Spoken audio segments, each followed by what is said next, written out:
Welcome, everybody. My name is Colton from Zimtu Capital. Today, I'm here with President and CEO of Core Assets, Nick Rodway. Nick, how are you? Doing great. Thanks for having me on again. Yeah, no problem. How's everything with Core Assets right now? I know you were away last week. What were you doing up over there? Yeah, so things are consistently busy, obviously leading up to a large season, and we are going at this quite aggressively for a first pass drilling program. A lot of people need to understand that 5,000 meters for a brand new project that has never been, there's no past production at this thing. There's no drill holes whatsoever at our Silver Line project. So it's pretty aggressive for a brand new company to be going at that. So basically the news that came out today was just, it was a bit of an update, and it just talked about how myself and the senior project geologist visited the actual Laverdiere project up in Atlin. That was about 2 weeks ago. We also attended a job fair in town. Right now, there's we don't have a huge team yet until we tap into this CRD system.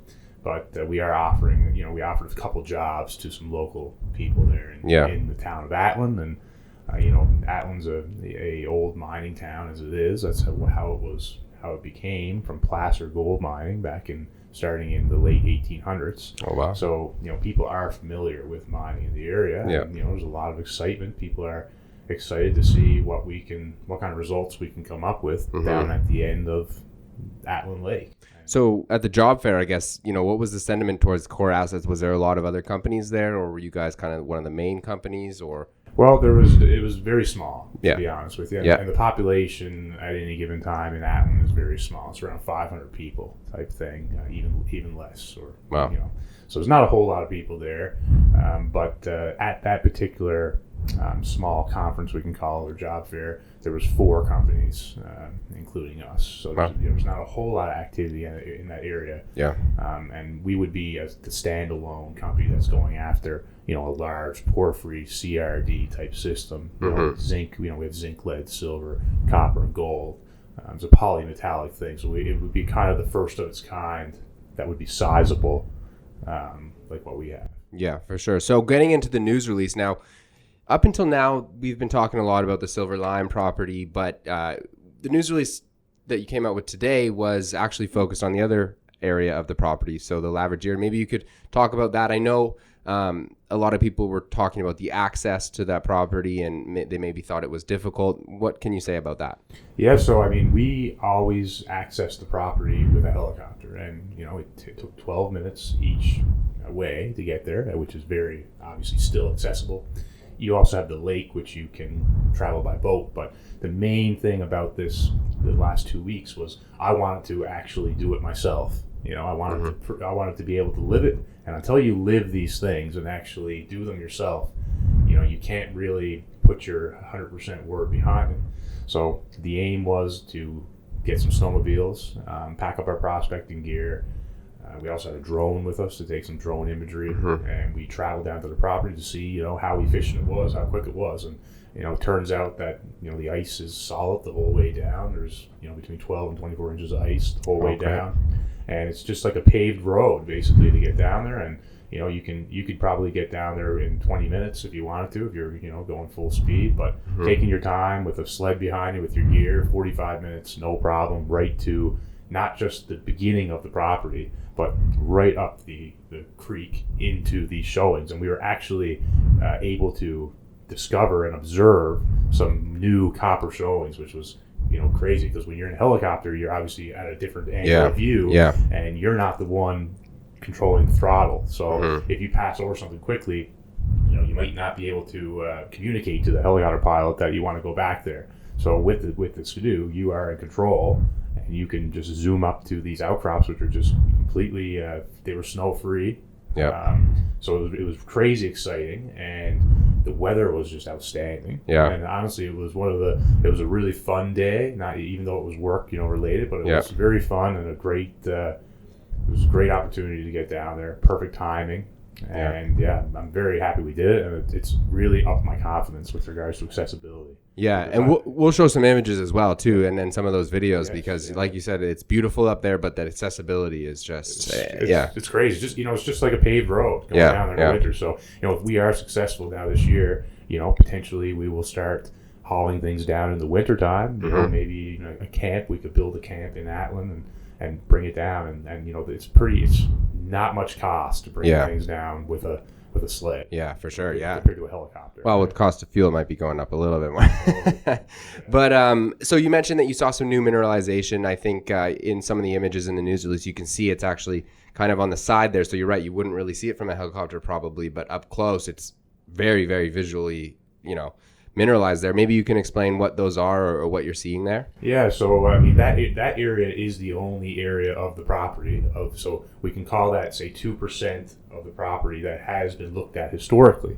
So that area has been it's called Hobo Creek area, and there was some actual historical mining done in the very late 1800s by two brothers that were there. So it just goes to show that, even over 100 years ago, there was a little bit of activity down there. So how do you know that it's been explored way back then? Were they keeping stats on that or what? There is some assessment reports on that, and also when you go there, there are 3 adits that are driven into the west side of the hill, and you can access 2 of those 3. And you can visually, there's some mine dump there. So mine dump is basically some of the material that wasn't taken out, and it's mineralized material, copper, gold, in what they call a skarn. And this is a magnetite skarn versus at the Grizzly area, Silver Lime Project, where we have that zinc, copper skarn, and limestone. This is a little bit different. So this is another porphyry story. And I call this, one of the 2 projects that we have right now within that large land package. But, it only covers about 2% of the whole land package. And there has been a few drill holes actually put into that back in the 70s.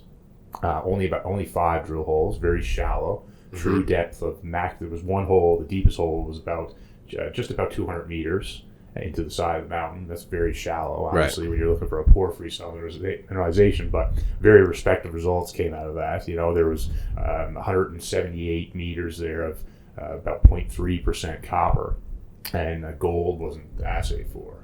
So, what do you think the reason that the company who would have done that doesn't follow up on that? Well, the reason, we do know the reason. Okay. The reason was that the area was proposed to be a park back in the late 70s, and it put a halt to all mineral exploration in the area for, I think it was 10 years. And then they ended up doing a prospectivity analysis, and they deemed that area to be one of the most prolific areas, most favorable for porphyry style mineralization in the Stikine terrain. And there is documentation on that and whatnot. So then they ended up changing the polygon for the Atlin Provincial Park to have that area exempt from being in the park. So, so then it came back then to being able to be staked. But by that time, those companies were all moved on, doing different things. But there were major companies in the area.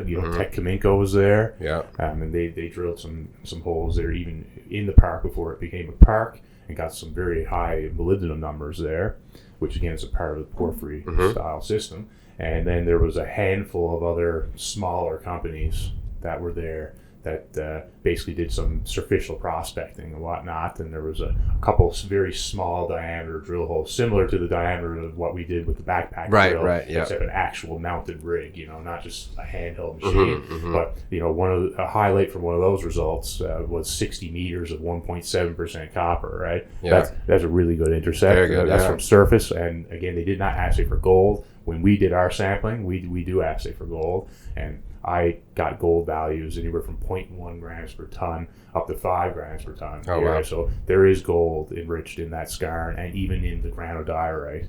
Wow.